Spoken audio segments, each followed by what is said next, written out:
பிசாசு பல விதத்துல போராடும். பிசாசு நம்மளை அழிச்சுதான் நினைப்பான். அதை அழிக்க முடியாது.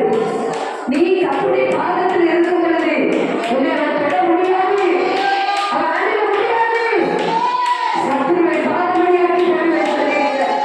சத்துருவை நான் அழித்து விடுவேன் சொல்லியிருக்கிறார். அது ஒன்றுமில்லாமல் போகிறது. அல்லேலூயா, அல்லேலூயா. உன்னை வெட்கப்படுத்தணும்னு நினைக்கிறவங்க வெட்கப்பட்டு, அவங்க வெட்கப்பட்டு அவர்கள் துக்கத்தோட அலைந்து திரிகிற ஒரு காலம் உண்டு. ஆனால் நீ வெட்கப்படுவதில்லை. உன்னை வெட்கப்படுத்தணும்னு நினைக்கிறவர்கள் அவர்கள் இருக்கிற இடம் தெரியாமல் காணாமல் போய்விடுவார்கள். இது கர்த்தர் சொல்லுகிறார்.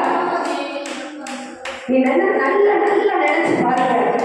அவனுடைய சமூகத்தை நல்ல அனலைஸ் பண்ணி பாருங்க, ஆராய்ச்சி பண்ணி பாருங்க. உன்னை பிரச்சனைக்கு வருகிறவரே இருக்கிற இடம் தெரியாமல் ஓடி போயிடலாம். கர்த்தர் எவ்வளவு நல்லவர்.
கூப்பிட்டு சொன்னாங்களா? உன்னை கூப்பிட்டு பேசினாங்களா? உன் லைஃபை நீனே கெடுத்துட்டான்னு சொன்னாங்க. உன் தலையில நீங்க மண்ண மாதிரி போட்டுட்டான்னு சொன்னாங்க. ஆனா கர்த்தர் உன்னை நடத்தி கொண்டு இருக்கிறார். கர்த்தர் இதுவரை உன்னை நடத்தி கொண்டு இருக்கிறார். ஒரு குறைவு உனக்கு வைக்கல. உன் ஆகாரத்துக்கு குறைவு வைக்கல. நீ அநேகருக்கு ஆகாரம் கொடுக்கிற அளவுக்கு கர்த்தர் உன்னை நடத்தி கொண்டு இருக்கிறாரே. ஓஷாகாரா, உன் சகோதரி ஒருபடி சாப்பாடுக்காக அலைந்து திரிகிறாரே. ஒரு கர்த்தர் அது கர்த்தர் சொல்லுகிறார், நான் சொல்லல. கர்த்தர் உன்னோட பேசிக் கொண்டிருக்கிறார். நீ மன வேதனையோட இந்த இடத்துக்கு நீ வந்தார். நீ நிறைய காரியத்தை குறித்து குழப்பப்பட்ட. எனக்கு ஏன் என்று நீ நினைச்சா ஆண்டவர் சொல்றாரு, உன்னை நான் ரொம்ப நேசிக்கிறேன். நான் உன்னை ரொம்ப நேசிக்கிறேன். I might not choose. Oh, Ishakarakia. Rima Nakarava. என் தேவன் உன்னை நேசிக்கிறவர். என் தேவன் உன்னை நேசிக்கிறவர். Hallelujah. கர்த்தருடைய சிற்சை அப்பா என்னாத. கர்த்தருடைய பாடுகளை ரொம்ப புறத்தில் லேசா நினைக்காத. கர்த்தர் உன்னை நேசிக்கிறார். மகளே, கர்த்தர் உன்னை நேசிக்கிறார். மகளே, கர்த்தர் உன்னை நேசிக்கிறார். Yes, Lord. Glory. Shabbat-Tuliya. Viva la Tuliya, Tuliya. நீ ஒன்றில்லாம போய்மா நினைச்சவங்க மத்தியில நீ ஒண்ணுமே இருக்காது. உன் புருஷன் உன்னை விட்டுட்டு ஓடி போயிடுவான்னு சொன்னாங்க. கர்த்தர் சொல்றாரு, உன்னை வாழ வைக்கிற கர்த்தர், உன் வாழ்க்கையை இதுவரை நடத்துற கர்த்தர். எத்தனையோ முறை சோதனை வந்துச்சு, எத்தனையோ முறை உனக்கு வேதனை கண்ணீர் வந்துச்சு, அடி வேதனை துக்கம் பாடு. வாழ முடியாதுன்னு சொன்ன இடத்துல வாழ்ந்து காட்டும்படியாக கர்த்தர் உன்னை வைத்திருக்கிறார். ஓ விமான சதுரவள சதுரவளவளவள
அளவில்லா நன்றி, நன்றி, நன்றி, நன்றி, அளவில்லா நன்றி, நன்றி, நன்றி, நன்றி, அளவில்லா நன்றி, அளவில்லா நன்றி, அளவில்லா நன்றி.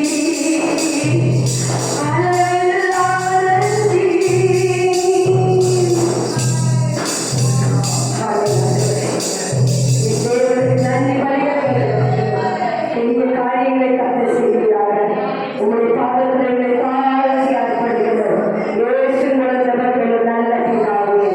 ஆமென், ஆமென், ஆமென். ஐயா, உட்காருங்க. ஜெப பாயிண்டெல்லாம் நீங்க கொடுக்கணும். சரியா? கொஞ்சம் உட்காருங்க. ஒரு வார்த்தை சொன்ன பிறகு நீங்க சொல்லலாம்.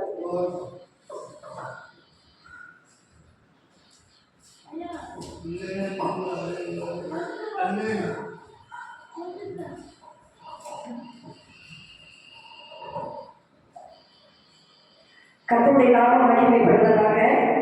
தொடர்ச்சியாக நம்ம வெள்ளிக்கிழமை யோசேப்பை குறித்து நம்ம இப்ப பார்த்துட்டு வரோம். அப்படிதானே?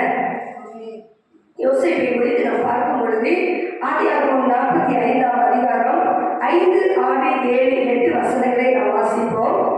என்னை இவ்விடத்தில் வரும்படி விற்று போட்டதினால் நீங்கள் சஞ்சலப்பட வேண்டாம், அது உங்களுக்கு விசனமாய் இருக்கவும் வேண்டாம். ஜீவ ரட்சணை செய்யும்படிக்கு தேவன் என்னை உங்களுக்கு முன்னே அனுப்பினார். தேசத்தில் இப்பொழுது 2 வருஷமாக பஞ்சம் உண்டாயிருக்கிறது. இன்னும் 5 வருஷம் உழவும் அறுப்பும் இல்லாமல் பஞ்சம் இருக்கும். பூமியிலே உங்கள் வம்சம் ஒழியாமல் இருக்க உங்களை ஆதரிக்கிறதற்காகவும் பெரிய ரட்சிப்பினால் உங்களை உயிரோடு காப்பதற்காகவும் தேவன் என்னை உங்களுக்கு முன்னமே அனுப்பினார். ஆதலால் நீங்கள் அல்ல, தேவனே என்னை இவ்விடத்திற்கு அனுப்பி என்னை பார்வோனுக்கு தகப்பனாகவும் அவர் குடும்பம் அனைத்திற்கு கர்த்தனாகவும் எகிப்து தேசம் முழுவதுக்கும் அதிபதியாகவும் வைத்தார். ஹல்லேலூயா. போன வாரத்துல நம்ம பார்த்தோம், ஜீவ ரட்சணை பண்ணும்படியாக யோசேப்பை முன்னமே அந்த எகிப்து தேசத்துக்கு அனுப்பினார் என்று பார்த்தோம். ஆண்டவராகிய இயேசு கிறிஸ்துவும் நம்மளை ரட்சிப்பதற்காகவே அவர் முன்னமாகவே நமக்காக சிலுவையிலே அவர் ரத்தத்தை சிந்தினார் என்று நாம் பார்க்கிறோம். அருமையான தேவனுடைய பிள்ளைகளே, இந்த யோசேப்பை குறித்து நாம் பார்க்கும் பொழுது ஆதியாகமம் 50ஆம் அதிகாரம் 15, 16, 17 வசனங்களை எல்லாம் நாம் வாசித்து பார்க்கும் பொழுது துரோகத்தை மன்னிக்கிறவனாய் காணப்பட்டான். யோசேப்புக்கு செய்த துரோகத்தை அவன் மன்னித்தான் என்று பார்க்கிறோம். யாராலும் இதை செய்ய முடியாத ஒரு காரியம். இந்த யோசேப்பு தகப்பனுக்கு ஒரு செல்ல மகனாக, எப்போதும் அவரோட கூட இருக்கிற ஒரு மகனாக காணப்பட்டான். அப்படிப்பட்ட ஒரு யோசேப்பை இவர்கள் கூட பிறந்த சகோதரர்கள் அவனை கொண்டு போய் குடியிலே போட்டு அடிமையாக அவனை எகிப்து தேசத்துக்கு அடிமையாக விற்று போட்டார்கள். ஆனாலும் கூட அந்த யோசேப்பு குழியிலே இருந்து கர்த்தர் அவனை தூக்கி எடுத்தார். அவனை ஒரு பயங்கரமான ஒரு குழியிலே தூக்கி போட்டு இவ்வளவுதான் துஷ்ட மிருகம் அவனை பட்சித்தது, துஷ்ட மிருகம் அவனை சாப்பிட்டது. அவன் இல்லை என்று சொன்னவர்கள் மத்தியிலே, தன்னுடைய தகப்பன் மத்தியிலே போய் அவன் இல்லை என்று சொன்னவன், ஆனால் கர்த்தர் அந்த குழியில் இருந்து அவனை தூக்கி எடுத்தார் என்று நாம் பார்க்கிறோம். இப்பொழுது விற்று போடப்பட்ட யோசேப்பு அந்த தேசத்திலே அடிமையாக கொண்டு போகப்பட்டான். ஒரு அடிமையாக கொண்டு போகப்பட்டவனை குறித்து நாம் பார்க்கும் பொழுது ஒரு சிறைச்சாலை வாழ்க்கை எப்படி இருக்குன்னு உங்களுக்கு நல்லா தெரியும். அங்கே ஒரு கஷ்டம், பாடு, ஒழுங்கான சாப்பாடு இருக்காது, அவர்களுக்கு வேறு வஸ்திரம், இப்படியெல்லாம் ஒரு அடிமையாய் அங்கே அவர்கள் காணப்படுவார்கள். அப்படிப்பட்ட ஒரு இடத்துல யோசேப்பு சிறைச்சாலையிலும் கர்த்தர் யோசேப்போட இருந்தார். எங்கெல்லாம் யோசேப்பு கடந்து போகிறானோ அங்கெல்லாம் யோசேப்போட கர்த்தர் இருந்தார் என்று பார்க்கிறோம். அருமையான தேவனுடைய பிள்ளைகளே, இந்த 50ஆம் அதிகாரத்திலே பார்க்கும் பொழுது யோசேப்புக்கு செய்த துரோகத்தை மன்னித்தார். இந்த நாட்களிலே நமக்கும் நிறைய பேர் துரோகம் பண்ணியிருக்காங்க. அப்படிதானே? நம்ம குடும்பத்துக்கு விரோதமாய் கூட பிறந்தவங்க, நம்முடைய உற்சாக உறவினர்கள், நம்முடைய சொந்தக்காரங்க மத்தியில எவ்வளோ துரோக பேச்சுகள், எத்தனை துரோகமான காரியங்கள் நடந்திருக்கு. ஆனா நம்ம மன்னிக்கிறோமா? இதுதான் இன்னைக்கு நம்ம பார்க்கணும். அந்த துரோகத்தை மன்னிக்கும் பொழுது எவ்வளவு பெரிய ஆசீர்வாதம் உண்டு என்பதை நாம் புரிந்து கொள்ள வேண்டும். ரொம்ப நம்ம மன்னிக்கவே முடியாது. நமக்கு செய்த துரோகத்தை சில நேரம் நினைச்சு பார்த்தா, எப்படி இவங்களை மன்னிக்க முடியும், எப்படி இதை மன்னிக்க முடியும், இவ்வளவு பெரிய துரோகம் பண்ணிட்டாங்களே, இவங்களை நம்பணுமே, நம்பிக்கை துரோகம் பண்ணிட்டாங்களே நம்ம வாழ்க்கை முழுவதும் சொல்லிக் கொண்டே இருக்கிறோம். ஆனா ஒரு நிமிஷம் நம்முடைய மனசுல, ஆண்டவரே நான் அவங்களை மன்னிக்கிறேன், ஆண்டவரே அவங்க செய்த துரோகத்தை நான் மன்னிக்கிறேன் நீங்க சொல்லி பாருங்களேன். கர்த்தர் ஒரு பெரிய உயர்வு, ஒரு பெரிய ஆசீர்வாதத்தை கர்த்தர் நம்ம வைத்திருக்கிறார். இப்பொழுது சகோதரர்கள் எல்லாரும் வந்துட்டாங்க. போன வாரம் பாஸ்டர் எடுத்தாங்க, சகோதரர்கள் வந்தாச்சு, எல்லாரையும் வரிசை என்ன செஞ்சாச்சு, உட்கார வச்சாச்சு, அவங்களுக்கு அருமையான விருந்து ரெடி ஆயிடுச்சு, எல்லாமே செய்தாச்சு. இப்ப இவங்களுக்கு ஒரு சந்தேகம் வருது. இப்ப யோசேப்பு தான், இது நம்ம தம்பி தான் அப்படின்னு எல்லாம் தெரிஞ்ச பட்சத்துல இப்ப என்ன நினைக்காங்கன்னா, அவங்களுக்குள்ள ஒரு பயம் உண்டாயிடுச்சு. ஒரு நாளில அவர்கள் செய்த துரோகம் இப்ப கண்ணு முன்னாடி வந்து நின்று அவங்களுக்கு ரொம்ப பயப்படுத்துது. ஐயோ, யோசேப்பு செத்து போயிருப்பான், அவன் லைஃப் முடிஞ்சிச்சு நம்ம நினைச்சோமே, ஆனா அவன் சாகல, இன்னைக்கு உட்கார்ந்து நம்மளை பழி வாங்க போறான், அவன் நமக்கு பழி வாங்குவான்னு சொல்லி அவனுக்கு செய்த துரோகத்தை நினைச்சு இப்போ எல்லா சகோதரர்களுக்கும் ஒரு பெரிய பயம். அப்பதான் அவன் சொல்றாங்க, என்னை இவ்விடத்தில் நீங்கள் வரும்படி பிச்சு போட்டதினால் நீங்கள் சஞ்சலப்பட வேண்டாம். அவங்க மனசை நல்லா புரிஞ்சுக்கிட்டாங்க யோசேப்பு. இவங்க குழம்பி இருக்கிறதையும் இவங்க வேதனை படுகிறதையும் இந்த யோசேப்பு அறிஞ்சு, என்ன நீங்க விட்டு போட்டீங்க ஒரு நாட்கள்ல, அதை நினைச்சு நீங்க சஞ்சலப்படவே வேண்டாம். ஹல்லேலூயா, ஹல்லேலூயா. நமக்கு நடந்த கொடுமைகள், நமக்கு நடந்த ஏமாற்றங்கள், நமக்கு நடந்த ஒவ்வொரு காரியங்களை நினைச்சு நீங்க சஞ்சலப்பட வேண்டாம். அந்த யோசேப்பு சொன்னா, அது உங்களுக்கு விசனமாய் இருக்கவும் வேண்டாம். ஜீவ ரட்சனை செய்யும்படிக்கு தேவன் என்னை உங்களுக்கு முன்னே அனுப்பினார். ஹல்லேலூயா. கரங்களை உயர்த்தி ஒரு ஹல்லேலூயா சொல்லுவோமா? ஹல்லேலூயா. கர்த்தர் எவ்வளவு நல்லவர் தெரியுமா? எவ்வளவு ஒரு பெரிய வார்த்தை. நம்ம எத்தனை முறை மன்னிக்க முடியாத காரியம், அந்த மன்னிக்க முடியாத ஒரு கசப்பு நமக்குள்ள இருக்கும் பொழுதுதான் வளர்ச்சியை நம்ம பார்க்க முடியாது, வாழ்க்கையில ஒரு முன்னேற்றத்தை பார்க்க முடியாது.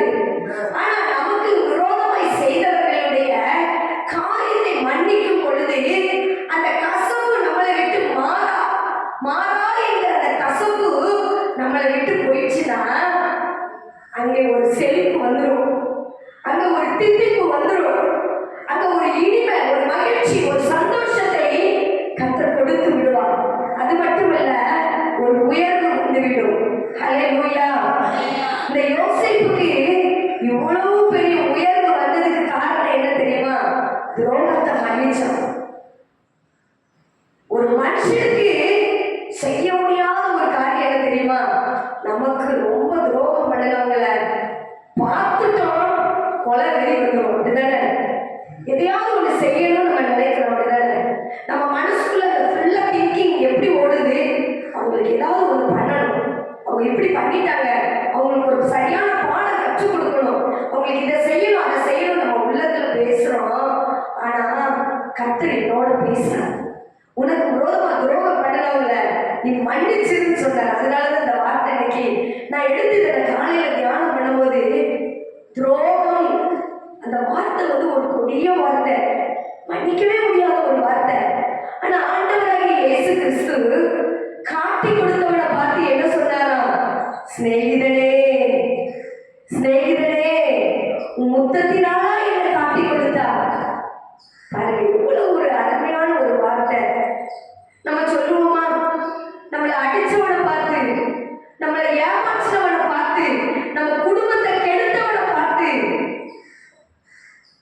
என் மகனே, என் சிநேகிதனே, எனக்கு பிரியமானவனே அப்படின்னு நம்ம சொல்லுவோமா? துரோகி வந்துட்டான் பாரு, இவெல்லாம் உயிரோட வாழலாமா? இவனுக்கு சாவு இல்லையா? எத்தனை வார்த்தை சொல்றோம். என்னையும் சேர்த்துதான் நான் சொல்றேன். நானும் சொல்லியிருக்கேன், நம்மளால மன்னிக்க முடியல. ஆனா இந்த யோசேப்புக்கு எவ்வளவு பெரிய மனசு, பெரும் தன்மை. இதுல இருந்து நம்ம கற்றுக்கொள்ள வேண்டிய வார்த்தை, அந்த யோசேப்பை போல நம்மளும் இன்னைக்கு அறிக்கையிடுவோம். ஆண்டவரே, எனக்கு விரோதமாய், என் குடும்பத்துக்கு விரோதமாய் தீங்கில் எத்தனை இன்னைக்கு மன்னிக்கிறேன்னு ஒரு வார்த்தை சொல்லியிருக்கேன். ரொம்ப செஞ்சுட்டான், உங்க குடும்பத்துக்கு நிறைய செய்வன வச்சுட்டான், நிறைய மந்திரம் வச்சு இன்னைக்கு உங்களை நடுத்தருவில் நிக்க வச்சுட்டான், உங்களுக்கு இவ்வளவு துரோகம் பண்ணிட்டான். மன்னிக்கவே முடியாது. ஒரு படு பாவி, இப்படி பண்ணிட்டியே அப்படி நம்ம சொல்றோம்ல, அந்த வார்த்தைய இன்னைக்கு மன்னிக்கிறேன் ஆண்டவரே, இந்த துரோகத்தை நான் மன்னிக்கிறேன்னு சொல்லி பாருங்க. கீழே பாருங்க, ஆனால் நீங்கள் அல்ல, தேவனே இவ்விடத்துக்கு அனுப்பி என்னை பார்வோனுக்கு தகப்பனாகவும். பாருங்க, பார்வோன் எவ்வளவு பெரிய ராஜா, அவனுக்கு இவன் யாரா தகப்பனா கொண்டு போனாரா? இதெல்லாம் ரொம்ப யோசித்து பார்க்கவே முடியல. இவன் எவ்வளவு ஒரு சின்ன பையன், கிட்டத்தட்ட இவனுக்கு இப்ப அவன் அந்த ராஜா முன்னாடி நிற்கும் போது ஒரு 30 வயசு கிட்ட அந்த மாதிரி தான் இருந்திருக்கும். அந்த மேரேஜ் பண்ணி அந்த குழந்தைகள் இருக்கிற அந்த ஸ்டேஜ் தான் அவனுக்கு. இவன் சொல்றான், பார்வோனுக்கு என்னை தகப்பனாகவும் அவர் குடும்பம் அனைத்திற்கு கர்த்தனாகவும் எகிப்து தேசம் முழுவதுக்கும் அதிபதியாகவும் வைத்தார். கரங்களை தட்டுவோமா? கரங்களை தட்டுவோமா? இந்த மேன்மை, இந்த மகிமை உங்களுக்கு வேணுமா? இப்படிப்பட்ட ஒரு வார்த்தை உங்களுக்கு வேணுமா? பார்வோனுக்கு தகப்பன், அந்த குடும்பத்துக்கு கர்த்தன், எகிப்து தேசத்துக்கு அனைத்துக்கும் அதிபதி. உங்களை ஆண்டவர் இப்படி வைக்கணுமா? உங்க ஜனத்தார் மத்தியில உங்களை ஒரு பெரிய ஆளா வைக்கணுமா? துரோகத்தை மன்னிங்க. துரோகத்தை மன்னிச்சிருக்கிறது ஒரு வார்த்தை தாங்க. துரோகத்தை நான் மன்னிக்கிறேன்னு சொல்லுங்க. 3 மகிமையான ஒரு காரியத்தை கர்த்தர் நமக்கு வச்சிருக்கிறார்.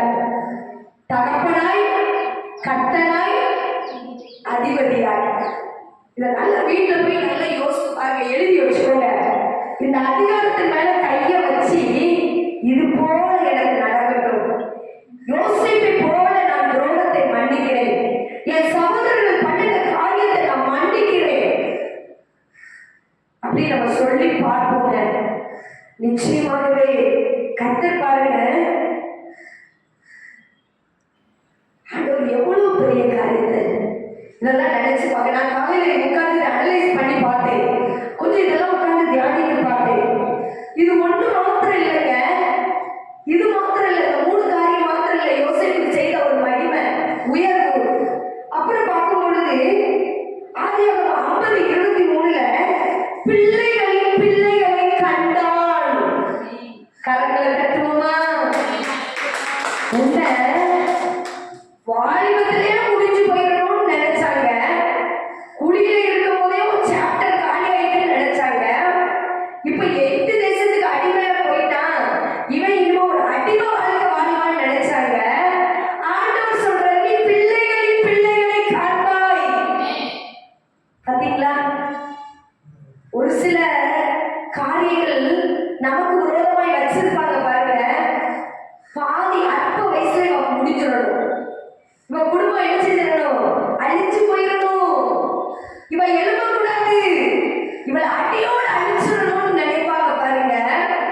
ஆண்டவர் சொல்ற வாக்குத்தத்தமாய், நீ பிள்ளைகளின் பிள்ளைகளை காண்பாய். ஹல்லேலூயா. இப்போ யோசேப்பு தான் பிள்ளைகளின் பிள்ளைகளை வளர்க்கிற ஒரு தகப்பனாய் மாறிட்டான். ஹல்லேலூயா. என்னைக்கோ சாப்டர் காலியா இருக்கணும், என்னைக்கே அவன் லைஃப் முடிஞ்சு போகக்கூடியவன பிள்ளைகளின் பிள்ளைகளை எல்லாம், பேர பிள்ளைகளெல்லாம் பார்த்துட்டு சந்தோஷமா கண்ணை மூடுறதுக்கு கர்த்தர் உதவி செய்தார். இது எவ்வளவு பெரிய வாக்கியம். ஹல்லேலூயா. இது மாத்திரம் இல்ல, அடுத்த ஒரு ஆசீர்வாதம் பார்ப்போமா? எசேக்கியேல் 47:13. யோசேப்புக்கு 2 பங்கு உண்டு. ஹல்லேலூயா. எல்லாருக்கும் எவ்வளவு? 12 மகன்களுக்கு ஒவ்வொருத்தருக்கும் ஒவ்வொரு பங்கு. ஆனா யோசேப்புக்கு மட்டும் எத்தனை பங்கு? 2 பங்கு ஆசீர்வாதத்தை கர்த்தர் கொடுத்தார்.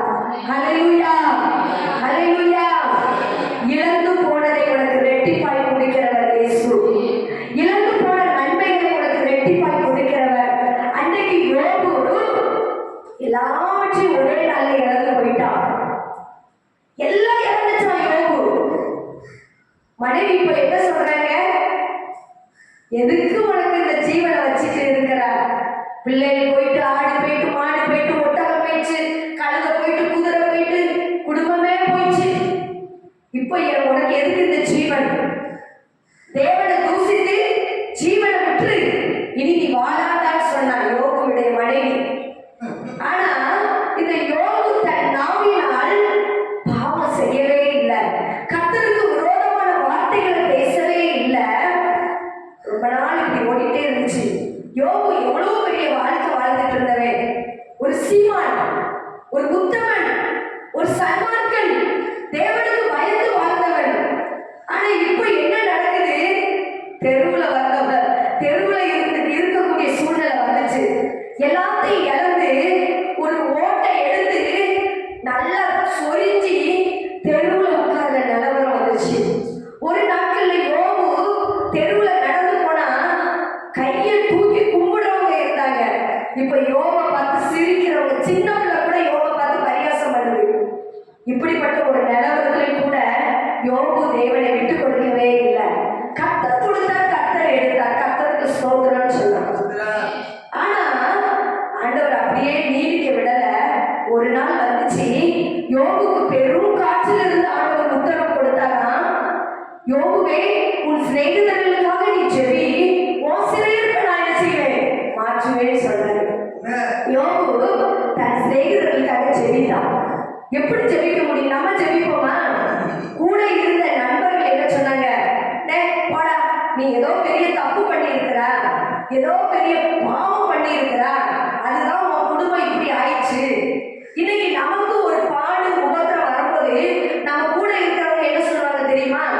ஆமா, தினமும் பைபிளை தூக்கிட்டு போனா அதுதான் உனக்கு இப்படி ஆயிடுச்சு. கோயிலுக்கு ஓடுனா, ஜபம் ஜபம்னு அப்படியே தப்பமா கிடந்தா, ஆண்டவரே ஆண்டவரே விழுந்து கிடந்தா, அதான் உனக்கு இப்படி ஆயிடுச்சு, நம்மளை தூசிப்பாங்க. ஆனா யோபு கூட இருந்த நண்பர்களும், ஆமா உனக்கு ஏதோ ஒண்ணு, நமக்கு ஏதாவது ஒரு பிரச்சனை, வீட்டுல ஏதோ ஒரு பாடு வந்துட்டா உடனே சொல்லுவாங்க, நீ சரியில்லை, அதான் வீட்டுல இப்படி நடந்துச்சு, நீ ஒழுங்கா இல்லை, அதுதான் வீட்டுல இப்படி வந்துச்சு அப்படின்னு அப்படிதான் சொல்லுவாங்க. யோபுடைய நண்பர்கள் சொன்னாங்க, நீ ஏதோ பாவம் பண்ணி இருக்கிறா, அதுதான் உனக்கு இப்படி நடந்துச்சு. ஆனா ஆண்டவர் இப்ப சொல்றாரு, யோபுவே உன் சிநேகிதர்களுக்காக சொல்லி. நம்ம என்ன சொல்லியிருப்போம்? ஆண்டவரே, என் சிநேகிதர்கள் தான்ப்பா என்னை இவ்வளவு தூரம் வேதனைப்படுத்திட்டாங்க, என் கூட இருந்தவங்க தான்ப்பா என்னை காயப்படுத்திட்டாங்க, என் கூட இருந்தவங்களால தான் என் வாழ்க்கை இப்படி ஆயிடுச்சு, என் கூட இருந்த நண்பர்களால தான் நான் இன்னைக்கு நடுத்தருவுல வந்துச்சேன், நம்ம அப்படி சொல்லியிருப்போம். ஆனா யோபு என்ன செய்தான்? தன் சிநேகிதர்களுக்காக செபித்தான். நடந்தது என்னது தெரியுமா? யோபுக்கு ரெட்டிப்பான ஆசீர்வாதத்தை கர்த்தர் கொடுத்தார். ஹல்லேலூயா, ஹல்லேலூயா. இந்த யோசேப்பு தன் சகோதரர்களை துரோகங்களை மன்னித்ததுனால யோசேப்புக்கு எத்தனை மடங்கு ஆசீர்வாதம்? 2 பங்கு.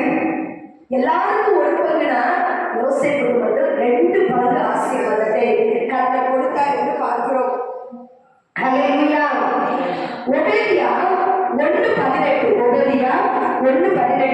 யோசேப்பு வம்சத்தார் அக்கினி ஜுவாலையுமாய் இருப்பார்கள். கரங்களை தட்டுவோமா? ஹல்லேலூயா. இப்ப பாருங்க, யோசேப்பு வம்சத்தார் எப்படி இருப்பாங்களாம்? அக்கினி ஜுவாலையாய் இருப்பாங்களாம். உன்னை அழிச்சிடணும்னு நினைச்சாங்க, உன் வம்சமே இருக்கக்கூடாதுன்னு நினைச்சாங்க, உன் வீட்டுல வம்சம் விருத்தியாக கூடாதுன்னு நினைச்சாங்க. யோசேப்பு அன்னைக்கே அழிச்சிட்டனா உனக்கு வம்சம் இருக்காதுன்னு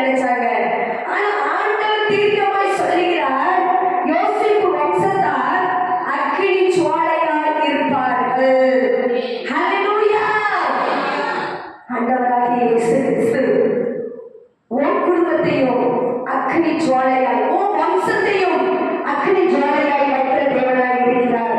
ஹல்லேலூயா, ஹல்லேலூயா. நன்றி, நன்றி இயேசப்பா, நன்றி இயேசப்பா. இப்படி அநேக காரியத்தை சொல்லிக்கொண்டே போகலாம்.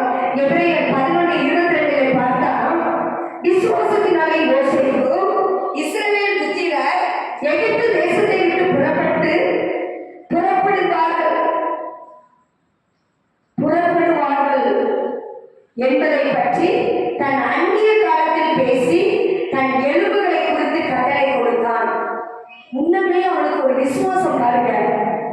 அவன் சாகிறதுக்கு முன்னாடியே சொல்லிட்டான், நான் சாகணும், நீங்க நான் செத்ததுக்கு அப்புறம் எகிப்துக்கு நீங்க அடிமையாக கொண்டு போகப்படுவீங்க.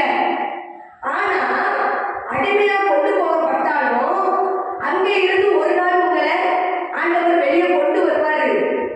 கொண்டு வரும் பொழுது என் எலும்புகளை என்ன செஞ்சிடாதீங்க, மறந்துடாதீங்க. என் எலும்புகளை கொண்டு போய் முற்பிதாக்கள் அடக்கம் பண்ணப்பட்ட இடத்துல என் எலும்புகளை கொண்டு போயிருங்க. ஹல்லேலூயா. முன்னமே தீர்க்கதரிசனமா சொல்லிட்டான். விசுவாசத்தினாலே இந்த வார்த்தையை சொல்லியிருக்கான் பாருங்க. அவனுக்குள்ள இருந்த விசுவாசம் ஒரு பெரிய விசுவாசம் என்பதை குறித்து நாம் பார்க்கிறோம். அருமையான தேவனுடைய பிள்ளைகளே, இந்த யோசேப்பை குறித்து நம்ம இன்னும் நிறைய சொல்லிக்கொண்டே போகலாம். யோசேப்பு ஆவியானவருக்கு ஒரு நிழலாட்டமானவனாய் காணப்படுகிறார். ஏசப்பா எப்படி நமக்காக பாடுபட்டாரோ, நமக்காக எவ்வளவு துரோகத்தை ஏற்றுக்கொண்டாரோ, நமக்காக, நம்முடைய பாவங்களுக்காக, நம்முடைய அக்கிரங்களுக்காக, நம்முடைய மீறுதலுக்காக அவர் எப்படி அடிக்கப்பட்டு தண்டிக்கப்பட்டாரோ, அதே போல தன்னுடைய சகோதரர்களுக்காக, எல்லாருக்காகவும், எல்லாருடைய ரட்சிப்புக்காகவும் இந்த யோசேப்பு முன்னமே அந்த தேசத்துக்கு அனுப்பப்பட்டான். அந்த சிறைச்சாலை வாழ்க்கை பாவம் அவனை தேடி வந்தது. ஆனா பாவத்தை கண்டு விலகி ஓடினான், சாபத்தை கண்டு விலகி ஓடினான், அக்கிரமத்தை கண்டு விலகி ஓடி பரிசுத்தமான ஒரு வாழ்க்கை வாழ்ந்ததுனால யோசேப்பு வாழ்க்கை ஒரு உயர்வான வாழ்க்கையை நமக்கு குறித்து பார்க்கிறோம். அருமையான தேவனுடைய பிள்ளைகளே, நாமும் யோசேப்பு போல துரோகங்களை மன்னிப்போம். நமக்கு செய்தவர்கள், நமக்கு எவ்வளவு தீங்கு இழைத்தவர்களே நான் மன்னிக்கிறேன் எனக்கு ஒரு வார்த்தை சொல்லுங்களேன். அதுக்கு பிறகு நமக்கு நம்முடைய வாழ்க்கையில நடக்கிற எல்லாமே யோசேப்புக்கு நடந்தது போல நமக்கும் ஒரு நல்ல ஒரு வாழ்க்கையை கர்த்தர், ஒரு ஆசீர்வாதத்தை கர்த்தர் நமக்கு கொடுப்பார். நம்ம சந்ததியை அக்னி ஜுவாலையாய், நம்முடைய வம்சத்தை அக்னி ஜுவாலையாய் கர்த்தர் மாற்றுவார். ஆகையால் கர்த்தரை நன்றியோடு ஸ்தோத்திரம் பண்ணுவோம். கர்த்தர் பெரிய காரியங்களை செய்வாராக. ஆமென், ஆமென்.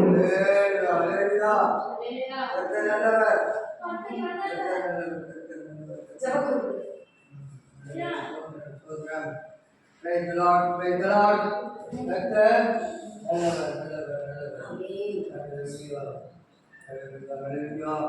இப்போதும் நாம் சில காரியங்களுக்காக ஜெபிக்க வேண்டியிருக்கு. ஜெபிக்க வேண்டியதில் ரொம்ப ரொம்ப ரொம்ப முக்கியமான காரியம் என்னென்னா, எல்லா ஜனங்களும் ரட்சிக்கப்படுங்கிறது தான் ஆண்டவருடைய